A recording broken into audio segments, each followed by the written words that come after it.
اما بعد فاعوذ باللہ من الشیطان الرجیم بسم اللہ الرحمن الرحیم۔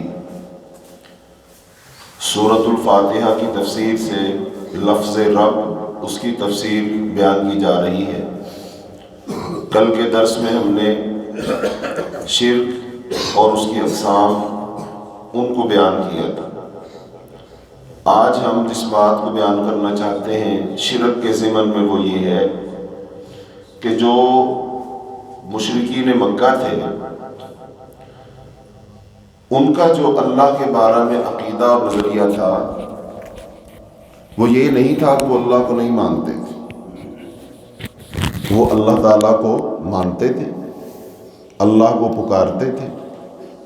اور آج کی جو بات ہم بیان کریں گے نا، اس میں تھوڑا ہم تقابل کریں گے، جائزہ لیں گے کہ جب ان پر کوئی مصیبت آتی، پریشانی آتی، یا انہوں نے بارش مانگنی ہوتی، یا وہ کشتی میں سفر کرتے تو سمندر میں ان کی کشتی پھنس جاتی، تو وہ کس کو پکارا کرتے تھے، کس سے مدد مانگتے تھے؟ اور پھر اللہ تعالیٰ نے رسول اللہ صلی اللہ علیہ وسلم سے فرمایا آپ ان سے سوالات کیجیے، آپ ان سے پوچھیے، اس کا پھر کیا جواب دیتے ہیں؟ تو جب ان سوالوں کو آپ سنیں گے اور ان کے جواب سنیں گے، آپ کہیں گے 100% صحیح جواب دے رہے ہیں، اللہ کو تو صحیح مانتے ہیں۔ پھر وہ اللہ کو بھی صحیح مانتے ہیں، جوابات بھی صحیح ہیں، پھر وہ مشرک کیوں ہیں؟ وہ کافر کیوں ہیں؟ اللہ ان سے ناراض ہے، وہ جہنمی ہے، پھر ایسا کیوں ہے؟ اور ساتھ پھر ہم اپنا جائزہ لیں گے کہ انہی چیزوں کے بارے میں ہم مسلمانوں کا عقیدہ کیا ہے، ہمارا نظریہ کیا ہے۔ جب اس صورتحال میں ہم میں سے بہت سارے مسلمان ہوتے ہیں، وہ کس سے مدد مانگتے ہیں، وہ کس کو پکارتے ہیں؟ تو یہ تھوڑا سا تقابلی جائزہ لینا ہے تاکہ ہمیں سمجھ آئے کہ رب کو وہ مانتے تھے تو ان کے ماننے میں کیا خرابی تھی، اور ہم نے رب کو کیسے ماننا ہے کہ ہمارے ماننے میں کوئی خرابی نہ ہو۔ یہ انتہائی اہم بات ہے، اور بنیادی طور پر نا عقیدے کی اصلاح ہی مقصود ہے۔ آپ نماز پڑھو، روزہ رکھو، حج کرو، زکوٰۃ دو، ذکر کرو، اذکار کرو، یہ تمام کام در حقیقت عقیدے کی اصلاح کے لیے اور پھر صحیح عقیدے پر قائم رہنے کے لیے کام کروائے جا رہے ہیں۔ اور انسان کی نجات کی بنیاد بھی عقیدہ ہی ہے، جنت میں داخلہ عقیدے کی بنیاد پر ہے، صحیح عقیدہ ہو جائے۔ تو سورۃ الفاتحہ کی تفسیر میں ہم نے شروع میں بھی یہ بات کی تھی کہ جب ہم سورۃ الفاتحہ کو ٹھیک طریقے سے سمجھ پائیں گے تو اس سے کیا ہوگا؟ اللہ کا صحیح تعارف حاصل ہو جائے گا، عقیدہ ٹھیک ہو جائے گا، انسان کو صراط مستقیم مل جائے گا، انسان شرک سے بچ جائے گا، انسان توحید پر کاربند ہو جائے گا۔ یہی انسان کی زندگی کا مقصد ہے۔ تو آئیے قرآن پاک کی چند ایک آیات کہ مشرکین مکہ اللہ تعالیٰ کی ذات کا اقرار کرتے تھے، اللہ تعالیٰ کو خالق مالک مانتے تھے، سورج چاند کو مسخر کرنے والا مانتے تھے، روزی رساں اور موت و حیات کا مالک قرار دیتے تھے۔ قرآن پاک کی آیت سورہ یونس آیت نمبر 31 فرمایا قل، آپ ان سے کہہ دیجئے من یرزقکم من السماء والارض امن یملک السمع والابصار ومن یخرج الحی من المیت ویخرج المیت من الحی ومن یدبر الامر فسیقولون اللہ فقل افلا تتقون۔ فرمایا اللہ تعالیٰ نے آپ ان سے پوچھئے کہ تمہیں رزق کون دیتا ہے آسمان اور زمین سے، تمہاری سماعتوں کا اور تمہاری آنکھوں کا مالک کون ہے؟ کون ہے جو نکالتا ہے میت مردہ سے زندہ اور زندہ سے مردہ؟ وَمَن يُدَبِّرُ الْأَمْرَ، اور تمام معاملات کی تدبیر کون کرتا ہے؟ اب تمام معاملات میں سارے معاملات آ جاتے ہیں۔ زمین آسمان کا نظام چل رہا ہے، کون تدبیر کر رہا ہے؟ سورج کو کون نکالتا ہے، کون غروب کرتا ہے؟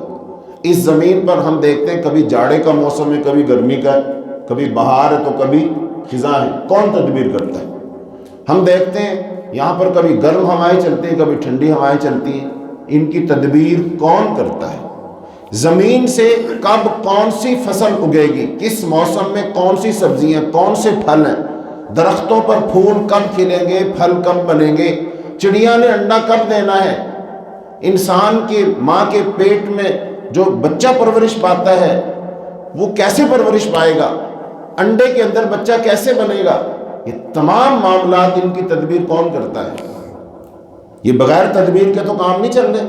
ہاں یہاں پر دو نظریات ہوتے ہیں، کچھ لوگ کہتے ہیں اللہ ہے ہی نہیں، پھر اس کائنات کا نظام کون چلا رہا ہے؟ کہتے ہیں خود بخود چل رہا ہے، قدرت چلا رہی ہے، فطرت چلا رہی ہے، بگ بینگ ہوا تھا، بڑا دھماکہ ہوا تھا جس کی وجہ سے خود بخود یہ کائنات بن گئی، سورج چاند ستارے بن گئے، حشرات الارض بن گئے، پرندے بن گئے، چرندے بن گئے، اور انسان بھی ایک جرثومہ ہی تھا۔ بالآخر اس سے ترقی ہوتے ہوتے یہ ایک بندر بنا، بنمانس بنا، بندر سے بنمانس بنا، اور بالآخر اس کے جسم سے وہ بڑے بڑے بال ختم ہو گئے، اس کی دم ختم ہو گئی، یہ سیدھا ہو کے چلنے لگا اور یہ انسان بن گئے۔ من یدبر الامر، یہ سارے نظریات غلط ہیں۔ بگ بینگ کچھ نہیں ہوا، انسان کو اللہ نے اپنے ہاتھ سے تخلیق فرمایا آدم علیہ السلام کو۔ تو جو سائنس اور جو فلسفی حضرات آج تک اس بات کو نہیں جان سکے انسان کیسے بنا ہے، وہ کیا دنیا کو رستہ دکھائیں گے؟ تو اس لیے قرآن پاک ہدایت کی کتاب ہے، رہنمائی کی کتاب ہے، اللہ کی صحیح معرفت اور پہچان دیتا ہے، یہ انسان کو ضلالت اور گمراہی سے اور شرک سے اور اندھیروں سے نکال لیتا ہے۔ تو اللہ پاک پوچھتے ہیں ان سے پوچھئے یہ سارے کام کون کرتا ہے؟ ان سارے سوالوں کے جواب میں مشرکین مکہ نے کیا کہا؟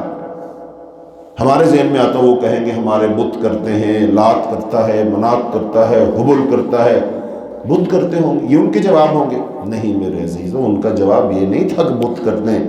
فَسَيَقُولُونَ، وہ سب کہیں گے اللہ۔ یہ سارے کام کرنے والا کون ہے؟ بتائیے، ان کے سوال کا جواب غلط ہے صحیح ہے؟ پھر وہ اللہ کو مانتے ہیں کہ نہیں؟ رزق کون دیتا ہے؟ مان رہے؟ اگلی آیات کو سنیے، فرمایا کل، آپ ان سے کہہ دیجئے لمن الارض ومن فیہا ان کنتم تعلمون، آپ ان سے کہیں کہ بتاؤ اگر تم جانتے ہو کہ یہ زمین اور اس کی ساری آبادی کس کی ہے؟ فرمایا اللہ تعالیٰ نے سیقولون للہ، ان قریب کہیں گے اللہ کی ہے۔ اچھا، فرمایا پھر تم سوچتے نہیں، غور نہیں کرتے؟ تو دوسرا سوال پوچھو، قل من رب السماوات السبع ورب العرش العظیم، 7 آسمانوں کا رب کون ہے؟ عرش عظیم کا رب کون ہے؟ فرمایا اللہ تعالیٰ نے سیقولون للہ، یہ کہیں گے اللہ ہے۔ پھر فرمایا قل، ان سے کہو من بیدہ ملکوت کل شیء، وہ کون ہے جس کے ہاتھ میں اس کائنات کے تمام معاملات ہیں؟ من بیدہ ملکوت، بادشاہت، اختیار، قدرت، کون ہے اس زمین پر جس کا اختیار چلتا ہے، قدرت چلتی ہے؟ فرمایا وَهُوَ يُجِيرُ وَلَا يُجَارُ عَلَيْهِ، وہ پناہ دیتا ہے اور اس کے مقابلہ میں کوئی پناہ نہیں دے سکتا۔ پناہ صرف وہ دے سکتا ہے، بچا وہ سکتا ہے۔ پناہ کسے چاہیے؟ بیماری سے چاہیے، وبا سے چاہیے، مصیبت سے چاہیے، تکلیف سے چاہیے، نقصان سے چاہیے، زلزلے سے چاہیے، طوفان سے چاہیے۔ کس سے پناہ چاہیے؟ جنات سے چاہیے، انسانوں سے چاہیے، حیوانوں سے چاہیے، کس سے پناہ چاہیے؟ تو پناہ دینے والا پوچھو ان سے کون ہے؟ فرمایا اللہ تعالیٰ نے سیقولون للہ، ان قریب کہیں گے اللہ کرتا ہے۔ اچھا اب یہ بتاؤ، ایسا عقیدہ رکھنے والا بندہ مشرک ہو سکتا ہے؟ سارے جوابات صحیح ہیں کہ نہیں؟ لیکن یہ کس کے جواب تھے؟ ابو جہل کے، ابو لہب کے، عتبہ شیبہ کے، مکے والوں کے۔ آگے چلیے، اللہ پاک فرماتے ہیں وَلَئِن سَأَلْتَهُم مَّنْ خَلَقَ السَّمَاوَاتِ وَالْأَرْضِ، ان سے پوچھی زمین آسمان کو کس نے تخلیق کیے؟ خالق کون ہے؟ اس ساری صفات میں یہ رب کے معنی میں آتی ہیں۔ رب کا معنی کیا تھا؟ تبلیغ الشیء الی کمالہ تدریجا، کہ رب اس کو کہتے ہیں جو ایک چیز کو پیدا کرتا ہے اور پھر اس کو آہستہ آہستہ اس کے کمال تک پہنچاتا ہے۔ دوسرا معنی کیا تھا؟ اللہ رب وہ ہے جو سید، سردار، جس کا حکم چلتا ہو، اور حکم ایسا کہ کوئی اس کی نافرمانی کی مجال نہ رکھتا ہو۔ اور تیسرا معنی کیا تھا؟ رب کا وہ مالک ہے، اللہم مالک الملک، ہر چیز کا مالک وہ ہے۔ جب مالک وہ ہے، حکم اس کا چلتا ہے، چیزوں کو پیدا کر کے ان کے کمال تک وہ پہنچاتا ہے، تو یہ سارے رب کے معنی کے اندر آتے ہیں۔ تو یہ جتنے سوال کیے جا رہے ہیں یہ کس کے متعلق ہے؟ ربوبیت کے متعلق ہے، رب کے متعلق ہے۔ تو مشرکین مکہ کے یہ جوابات غلط ہے کہ صحیح؟ تو ان کا عقیدہ پھر کیسا ہوا؟ اللہ کو مانتے ہیں کہ نہیں؟